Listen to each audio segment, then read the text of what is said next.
하나님 말씀 보겠습니다. 하나님 말씀 사도행전 11장 24절에서 26절 한 절씩 교독하시고 26절은 다 같이 봉독하겠습니다. 바나바는 착한 사람이요 성령과 믿음이 충만한 사람이었다. 그래서 많은 사람이 주께로 나아왔다. 함께 봉독합니다. 그를 만나 안디옥으로 데려왔다. 두 사람은 1년 동안 줄곧 거기에 머물면서 교회에서 모임을 가지고 많은 사람을 가르쳤다. 제자들은 안디옥에서 처음으로 그리스도인이라고 불렸다. 아멘. 야구 시즌이 끝났죠. 야구. 여러분 야구 좋아하세요? 야구. 아마 여기 계신 분들은 뭐 하나 팬일 수도 있고 뭐 다른 팬일 수도 있겠지만 저 어렸을 때는 이제 오비베어스가 대전 연고지여가지고 그때부터 지금은 두산이죠. 응원을 많이 했는데 올해는 성적이 별로 안 좋아가지고 플레이오프에 진출도 못하고 한화가 너무 성적이 좋아가지고 2위였잖아요. 그래서 기대를 많이 했죠. 기대를 많이 하고 또 투수들도 너무 좋고 감독 김경문 감독이 나름대로 우승을 좀 생각하면서 했을 텐데 이 김경문 감독 하면 불려지는 닉네임 또 수식어가 있습니다. 그가 하는 야구는 믿음의 야구다 이렇게 얘기를 하죠. 근데 이 믿음의 야구로 불려지게 되어진 사건이 있었는데 그게 바로 2008년 그 베이징 올림픽에서였다고 해요. 이때 구전 전승으로 우리가 금메달을 땄는데 왜 믿음의 야구냐? 준결승에 일본하고 싸웠고요. 결승에서 쿠바하고 싸웠는데 둘 다 강팀이지 않습니까? 근데 이 9번 싸우는 동안 이승엽이라고 하는 우리가 너무 잘 아는 4번 타자잖아요. 이 타자가 거의 1할 때의 타율이었습니다. 그러니까 아주 극심한 부진. 그래서 이승엽을 빼야 되느냐, 말아야 되느냐, 아니면 4번이 아니라 다른 데로 옮겨야 되느냐, 뭐 이런 그 논란이 굉장히 많이 있었어요. 이슈가 됐었는데, 김경문 감독은 이승엽을 믿는다. 그래가지고 4번 타자에 계속 기용을 했던 거예요. 그런데 결국 일본전에서 극적인 홈런을 치게 되죠. 그리고 마지막 결승전에서 홈런을 쳐가지고 결국 우리나라가 금메달을 따는데 이 이승엽의 홈런이 중요한 역할을 합니다. 그래서 그 다음부터 김경문 감독의 야구는 믿음의 야구다.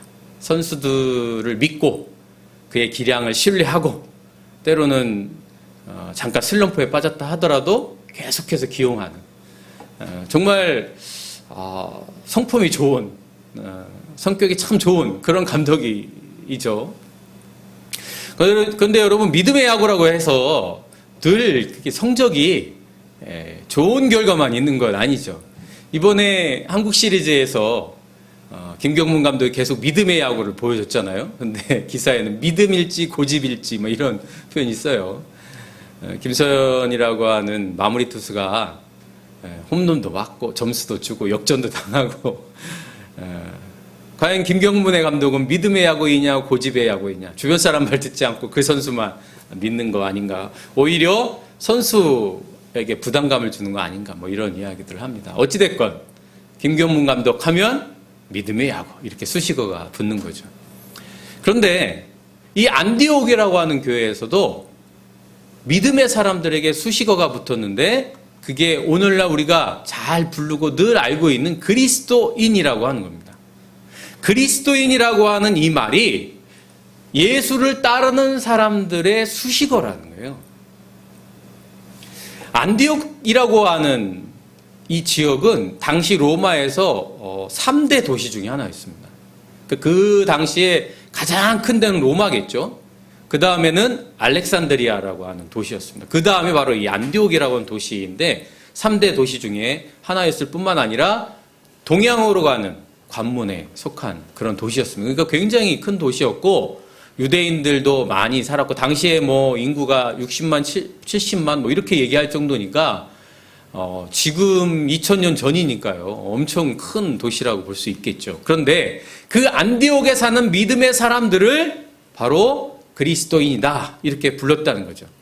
안디옥은 풍요한 도시였습니다. 아까도 말씀드렸지만 동양의 관문이었기 때문에 무역이 활성화되었고 번성했던 곳이죠. 무역이 번성한다라고 하는 것은 문화적으로 그만큼 많은 문화가, 다양한 문화가 그곳에 유행을 했다고 하는 것을 말해줍니다. 근데 이 그리스도인이라고 하는 헬라어는 그 뜻이 크리스티아노이라고 하는 말인데, 이 아노이라고 하는 말은 뭐냐? 그리스도 뭐뭐에 속하다라고 하는 뜻을 가지고 있어요. 그러니까 크리스티아노이라고 하는 말은 그리스도에 속한 사람이다, 이런 표현이에요. 여러분, 그리스도인이라고 하는 말은 그리스도에 속한 사람들이라고 이야기하는 것이죠. 당신은 노예제 사회니까 어떤 사람 노예가 있으면 그 사람이 누구에 속한, 누구의 종이야, 노예야, 이렇게 표현할 수 있잖아요. 그러니까 크리스티아노이라고 하는 말은 결국 예수의 종, 예수에 속한 그런 사람이라는 뜻이에요. 그렇다면 여러분, 오늘날 그리스도인이라고 하는 그런 말은 어떤 의미를 가지고 있을까요? 이 당시만 해도 그리스도인이라고 하는 말은 그리스도에 속한 사람, 그리스도를 따른 사람, 이런 좋은 의미를 가지고 있었을 텐데, 오늘날의 사람들은 그리스도인이라고 하면 어떤 의미로 생각을 할까? 그래서 제가 궁금해가지고 AI에게 물어봤습니다. 어떻게 물어봤냐? 지금 그리스도인이라는 말이 사람들에게 어떻게 받아들여지는지 알려줘, 이렇게 제가 물어봤어요. 그랬더니 이건 제가 말하는 게 아니라 AI가 말하는 겁니다. 오늘날 한국 사회에서 그리스도인이라는 말은 긍정적인 의미보다는 부정적이거나 비판적인 뉘앙스로 받아들여지는 경향이 강합니다. 과거 초대교회 시절에는 그리스도를 따르는 사람이라는 긍정적인 별칭이었지만, 현대 한국에서는 교회의 일부 부정적인 모습들로 인해 사회적 신뢰도가 전반적으로 낮아졌기 때문입니다, 라고 얘기를 하면서 5가지를 이야기합니다. 첫째는 말과 행동이 불일치한 사람들. 그리스도인이라고 하는 그 말 속에 저 사람은 말과 행동이 같지 않아, 괴리감이 있다는 거죠. 다시 말하면 성경의 가르침대로 살지 않는다, 이런 의미입니다. 두 번째는 이기주의와 배타성입니다. 그리스도인들은 계산이 빨라요. 그래서 자기중심적이고 다른 가치와 다른 종교에 대해서 거부하고 그들을 배제하는 그러한 사람들, 자기밖에 모르는 사람들, 이런 이미지가 있다는 거죠. 세 번째는 물질주의와 외형주의입니다. 그러니까 아마 교회를 크게 짓고 또 거기에 막 수백억 이렇게 쏟아붓고 뭐 그런 것들을 보면서 그런 것 같아요. 정치적 편향성. 그리스도인들이, 기독교인들이 한국 사회에서 극우의 어떤 성향을 가지면서 태극기 부대, 뭐 이런 이미지들이 강한 거죠. 5번째는 세상의 빛과 소금 역할이 미흡하다. 세상에서 빛과 소금 역할을 해야 될 사람들이 그러지 못한다라고 하는 이미지를 갖고 있대요. 글쎄, AI가 뭐 모든 것을 정답을 이야기해 주는 건 아니지만 아마 대부분의 사람들의 어떤 데이터들이 모여서 된 거니까 너무 이렇게 부정확하다라고 얘기할 수는 없겠죠.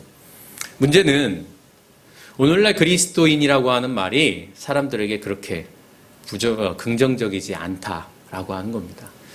우리는 이것을 뭐 낙심하거나 절망할 필요도 없고, 그리스도인이라고 하는 사람들이, 교회 다니는 사람들이 저런 이미지인 저 되겠어, 이렇게 자신을 비하하거나 그럴 필요도 없습니다. 문제는 이것이 현실이고 현상이니까 우리가 이것을 어떻게 극복하고 회복할 건가. 그리고 그러한 모습을 가지고 있는 교회가 어떻게 하나님이 기뻐하시는 교회로 나아갈 수 있는가라고 하는 것이 우리의 과제인 것이죠. 오늘 그리스도인이라고 하는 것이 처음 불려진 교회가 어떤 교회라고요? 안디옥 교회. 이 안디옥 교회가 왜 그리스도인이라고 하는 말이 불려졌는가? 그걸 생각해 보면 우리가 어떻게 해야 할까라고 하는 답이 나오지 않을까 싶습니다. 그 중심에 누가 있냐? 바나바라고 하는 사람이 있어요. 바나바.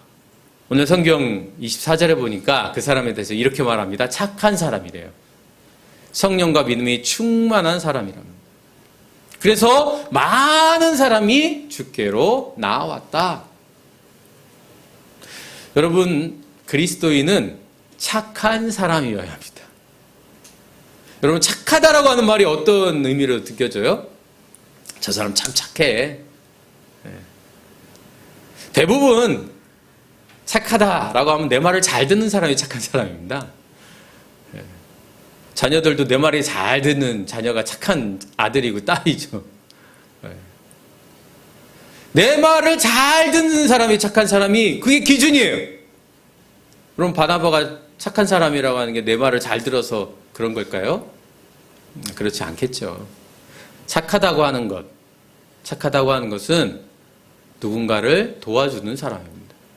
바나바의 이름은요, 요셉입니다. 원래는 요셉이에요. 그런데 사람들이 그를 바나바라고 불렀어요. 바나바의 뜻은 뭐냐? 위로의 아들이라고 하는 뜻입니다. 원래 이름이 요셉인데 요셉에게 붙여진 수식어가 위로의 아들이라는 거예요. 누군가에게 위로를 주는 사람. 어떤 사람은 말로만 위로를 줍니다. 괜찮아. 여러분, 배고픈 사람이 여러분에게 왔는데 그의 막 얼굴이 막 배고파서 지금 막 너무 배고파요. 하나님이 먹을 거 주실 거야. 그럼 그게 위로가 됩니까? 네. 여러분, 여기 위로의 아들이라고 하는 말은 그들의 필요를 채워준다고 하는 의미를 가지고 있어요. 여러분, 믿음의 사람들이 또 하나의 수식어를 만약에 한다고 하면 말을 참 잘합니다. 예전에 교회 다니는 사람들은요, 교육을 많이 받았어요. 그러니까 예전에는 저희 부모님 세대만 하더라도 초등학교 졸업이 많았잖아요. 중학교, 고등학교만 다녀도 고학력자입니다. 지금은 뭐 대학교가 거의 60%, 70% 이렇게 나오잖아요. 근데 예전에는 고등학교만 나와도 고학력자였는데, 특히 여성이 고등학교, 대학교 간다고 하는 것은 생각할 수 없는 시대였었단 말이에요. 근데 그럴 때 교회에서 다양한 교육을 했습니다. 다양한 교육을 하다 보니까 교회에 다니는 사람들이 말을 참 잘해요. 그리고 그 앞에 서가지고 이렇게 말을 잘하는 자리에 서게 된단 말이죠. 그러다 보니까 말을 잘하는데 이거의 문제점은 뭐냐면 말만 잘하는 경우들이 많습니다. 말만. 그 사람의 필요, 무엇이 필요한지, 무엇 때문에 아픈지, 무엇 때문에 괴로운지에 관심 가지기보다는 그냥 아는 말씀이나 성경 구절을 가지고 그냥 얘기를 하는 거예요. 그런데 바나바는 그런 사람이 아닙니다. 그의 위로는 수많은 사람들의 마음을 회복시켜줄 뿐만 아니라 필요를 채워줬어요. 여러분, 강도 만난 사람이 있습니다. 거의 죽을 것 같은 사람이었어요. 거기에 제사장이 그냥 지나갑니다. 레위인도 그냥 지나갑니다. 그런데 사마리아인이 시간을 내고 땀을 흘리고 그를 치료해주고 그리고 돈까지 지불해줬어요. 예수님이 그 비유를 얘기하셨을 때에 사람들은 굉장히 놀랐습니다. 왜냐하면 사마리아 사람이 그런 행동을 했기 때문이에요. 사마리아 사람이 저런 행동을 해? 사람들은 상상할 수 없었습니다. 그런데 예수님이 보시기에 착한 사람은 누구냐? 바로 그 사마리아인이었던 거죠. 강도 만난 사람을 위해서 기도해주고 하나님이 치료해 주실 겁니다. 하나님의 치료의 광선이 비춰주실 것입니다. 기도해주고 그냥 간 게 아니고 그를 병원으로 옮겨주고 119를 불러서 태워주고 돈이 없으면 치료비를 내주고. 착한 사람은 그렇게 그런 위로를 할 뿐만 아니라 필요를 채워주는 거죠. 예수님께서 제자들을 불러놓으시고 이제 마지막 날이 되면 양과 염소가 이렇게 나눠질 거다. 의인과 악인이 나눠질 거라는 거예요. 그러면서 의인은 어떤 사람이냐? 배고플 때 먹을 걸 주고 헐벗었을 때 옷을 주고 감옥에 갇혔을 때 찾아와 주는 사람이다. 그러니까 의인들이 말합니다. 우리가 언제 그랬습니까? 그러자 예수님이 말씀하시죠. 너희 중에 가장 작은 자에게 한 것이 곧 나에게 한 것이다. 착한 사람은 어떤 사람이냐? 의인은 어떤 사람이냐? 선한 사람은 어떤 사람이냐? 위로의 아들 바나바처럼 필요를 채워줄 수 있는 사람. 그리스도인은 어떤 사람입니까? 자기가 할 수 있는 것으로, 자기가 가지고 있는 것으로 누군가의 필요를 채워주는 것이죠. 그것이 물질이 될 수도 있고 시간이 될 수도 있고 아니면 또 다른 것이 될 수도 있지만 자기가 할 수 있는 것으로 누군가의 필요를 채워주는 것이 중요하다는 것이죠. 두 번째는 바나바가 성령과 믿음이 충만했대요. 왜 우리가 성령과 믿음이 충만해야 되느냐? 무엇이 선하고 무엇이 악한지 분별할 수 있어야 하기 때문입니다. 여러분, 성령과 믿음이 충만한 사람은 이 시대의 거짓과 진실을 분별할 뿐만 아니라 악과 선을 분별합니다. 여러분, 거짓은 진실을 포장하면서 우리에게 다가옵니다. 악도 마찬가지예요. 선으로 포장해서 우리에게 옵니다. 분별하기가 어렵습니다. 무엇이 선한지, 무엇이 하나님이 기뻐하시는 건지 분별하기가 어렵다는 거예요. 선한 사마리아인 비유에서 그냥 갔던 제사장과 바리새인들, 여러분 그들은 하나님의 말씀을 너무나 잘 아는 사람이었습니다. 제사장은 하나님을 제사하는 사람이잖아요. 레위인은 하나님의 말씀대로 살아가야 되는 사람이잖아요. 그런데 그들은 분별하지 못했습니다. 무엇이 하나님이 기뻐하시는 것인지, 이 강도 만난 사람을 어떻게 해야 하나님이 기뻐하시는지 분별하지 못했던 거예요. 오늘날 믿음의 사람들이 이 시대를 분별하지 못하고 있습니다. 빛과 소금 역할을 하지 못하는 이유가 여기에 있는 것이죠. 여러분, 최수근 상병이 불의의 사고로 죽었을 때에 그것을 수사했던 박정훈 대령이 있었죠. 그런데 그것을 은폐하고 책임을 회피하였던 해병대 1사단장인가요? 그에게 여러 가지 구명 로비가 있었습니다. 그 중에 한 목사님이 계셨죠. 그는 이렇게 말합니다. 나는 기도해 준 죄밖에 없어. 여러분, 이 말을 듣고 분노하지 않을 수 없습니다. 왜냐하면 그의 삶은 늘 언제나 강한 자의 편에 있었기 때문이죠. 대통령하고 식사하고 정치인들하고 밥 먹고 골프 치고 그것을 늘 자랑스럽게 생각했습니다. 오히려 임성근 사단장을 위해서 기도하는 것이 아니라 최수근 상병이나 박정훈 대령을 위해서 기도했어야죠. 100번 양보해서 그들을 위해서 기도한다면 이 사람들을 위해서도 기도했어야죠.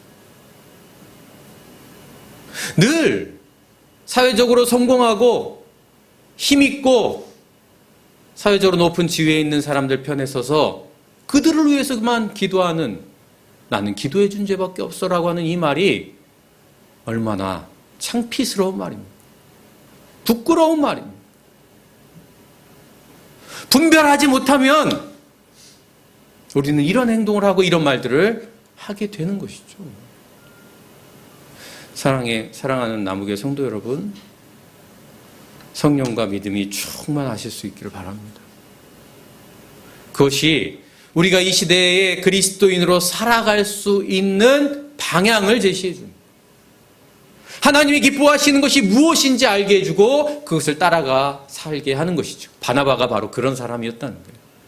그 시대에 하나님이 기뻐하시는 것이 무엇인지를 알고 그들을 위해서 살아갔던 그 사람이 바나바였고, 그래서 그리스도인이라 불려졌다는 것이죠. 마지막으로 세 번째는 협력하는 사람입니다. 협력한다. 여러분, 오늘 본문에 보면 바나바가 다소에 있는 사울을 데리고 옵니다. 이 사울이 누구입니까? 우리가 잘 알고 있는 바울이죠. 여러분, 사울은 원래 예수님을 막 전했던 사람이 아니에요. 바울은. 그의 원래 전 이름이 사울 아닙니까? 예수님을 믿는 사람을 핍박했던 사람이에요. 그런데 그가 어느 순간인가 예수님의 말씀을, 복음을 전하는 사람이 되었어요. 그럼 사람들이 그의 회심을 믿겠습니까? 엊그저께만 해도 예수 믿는 사람 감옥에 가두려고 눈이 빨개가지고 막 다녔던 사람인데 예수님의 제자들이 사울이 오니까 무서운 거예요. 믿을 수 없는 거예요. 그때 바나바가 예수님의 제자들과 사울을 중재합니다. 이 사람이 이렇게 저렇게 해서 회심하게 되었다. 그런데 오늘 바나바가 이 안디옥에서 다소에 있었던 사울을 데리고 와서 그와 함께 협력해서 복음을 전합니다. 바나바는 대단한 사람이죠. 오늘날 우리는 협력하는 것을 굉장히 힘들어합니다. 믿음의 사람들도 다르지 않습니다. 나와 생각이 다르거나 가치관이 다르거나 또는 다양한 다른 부분에 있어서 나 혼자 하지 뭐. 혼자 하는 게 편해. 집안에서도 그런 것 같아요. 그냥 내가 하지 뭐, 시키느니 내가 하지, 이런 경우들이 많죠. 그런데 협력하는 것이 어렵기 때문에 우리는 협력해야 합니다. 믿음의 사람들은 사회에서 통합하는 사람들입니다. 화해하게 하고 용서하게 하고 서로 하나 되게 만드는 사람들이죠. 분리시키고 배제하고 혐오하게 만드는 언어들로 사람들을 나누는 사람들이 아닙니다. 그리스도들은 그리스도인이 아닌 것이죠. 믿음의 사람이라고 하면, 그리스도인이라고 하면 어떻게 하면 서로 화해하고 용서하고 함께 갈 수 있을까 고민하고 애쓰고 노력하는 사람들입니다. 그런데 여러분, 이것이 얼마나 힘듭니까? 여러분, 가정에서도 그게 잘 안 돼요. 가정에서도. 저희도 가족이 한번 모이면 21명 모입니다. 다 모이면 제가 그런 역할을 해야 되기 때문에 가족들 모이는 역할 전화도 하고 뭐 장소도 정하고. 여러분, 메뉴 하나 정하는 것도 여러분 쉽습니까? 네. 누구는 이거 싫어하고 저 사람은 저거 싫어하고. 전화 여러 번 막 해야 돼요. 장소도 알아봐야 되잖아요. 예약도 해야 되잖아요. 여러분, 그런 일들이 참 수고로운 일입니다. 에휴, 이럴 바에 안 모이지 뭐. 그럼 그런 마음 먹을 때 한두 번입니까? 그럼에도 불구하고 내가 예수를 믿기 때문에 그래도 우리 모여야지. 그래도 같이 위로하고 어떻게 사는지 좀 보고 기도해야지. 여러분, 이 싸움이 늘 우리에게 있습니다. 사회는 더하죠. 얼마나 다양한 사람이 있어요. 여러분, 교회도 얼마나 다양한 사람들이 있습니까? 아무리 잘해도, 제가 부교육자 때 아무리 잘해도요, 말 나옵니다. 아무리 애써도, 애썼다고 수고해야 이렇게 하는 사람도 있는가 하면, 뭐 지적하는 사람이 있고요, 막 뭐라고 하는 사람도 있어요. 그럼에도 불구하고 예수 믿기 때문에, 그리스도에 속해 있기 때문에 우리가 함께 가야지. 그렇게 기도하면서 가는 사람들이 바로 그리스도인이라는 것이죠. 사랑하는 우리 남우교회 성도 여러분, 특별히 우리 청년 여러분, 요즘에 워낙 개인 이게 많아서 같이 협력할 일들이 얼마나 많은지 모르겠습니다. 때로는 과제할 때 나만 하는 것 같고, 저 사람은 그냥 하지도 않으면서 학점만 잘 받는 것 같고, 그것 때문에 스트레스 받고 화나고 그럴 수도 있죠. 그러나 여러분, 하나님이 다 갚아주실 줄로 믿습니다. 믿음의 사람들은 그렇게 어려워도 더디 가도 함께 가려고 애쓰는 사람들이에요. 그 길이 때로는 힘들고 어렵고 낙심되고 헛된 것처럼 보인다 할지라도 믿음의 사람이기 때문에, 그리스도에 속한 사람이기 때문에 그 길을 함께 걸어가는 우리 모두가 될 수 있기를 바랍니다. 우리 남우교회가 그렇게 10년을 걸어왔습니다. 이 사진은 우리가 개척하고 얼마 지나지 않아서 그 대청댐에 봄에 갔던 사진입니다. 저 맨 앞에 주한이하고 민서가 있네요. 정말 어렸을 때 사진입니다. 저 중에는 저분들 중에서는 하늘나라에 가신 우리 집사님도 계시고요. 지금은 얼굴을 볼 수 없는 분도 계시고 건강이 어려운 분도 계시고 그렇습니다. 그러나 또 저 사진은 없지만 지금 우리와 함께 예배드리는 여러분들도 계시고요. 때로는 목회자로서 내가 목회를 잘하고 있는가? 하나님이 저에게 주신 그 마음을 제가 늘 품고 있는가? 그런 생각을 하면서 반성도 하고 기도도 하고 어떻게 해야 될까 고민도 하고 그렇습니다. 그러나 분명한 것은 이곳에 함께 예배를 드리든 아니든 우리는 다 나무교회의 공동체이고 또 그리스도인이고, 그래서 무엇보다도 누구의 도움과 누구의 필요를 채워주고 이 시대를 분별하고 더 나아가서 늘 협력하면서 하나님의 나라를 바라보는 교회가 되기를 소망하는 마음으로 가득합니다. 사랑하는 나무교회 성도 여러분, 10년 참 빠르게 지나온 것 같습니다. 저 아이들이 커서 대학교도 가고 중학생도 되고 고등학생도 되고, 저 때는 저도 숱이 많았습니다. 참 정겨운 사진입니다. 이 사진들을 보면서 앞으로 10년 후에 찍혀질 또 우리의 모습도 생각하게 됩니다. 우리 모두가 오늘 그리스도인이라고 불렸던 이 안디옥 교회의 모습처럼 우리가 살아가는 현실 속에서, 삶의 현장 속에서 하나님이 기뻐하시는 일들을 늘 꿈꾸고 또 그 길을 걸어간다면 우리 나무교회가 하나님 기뻐하시는 교회가 될 줄로 믿습니다.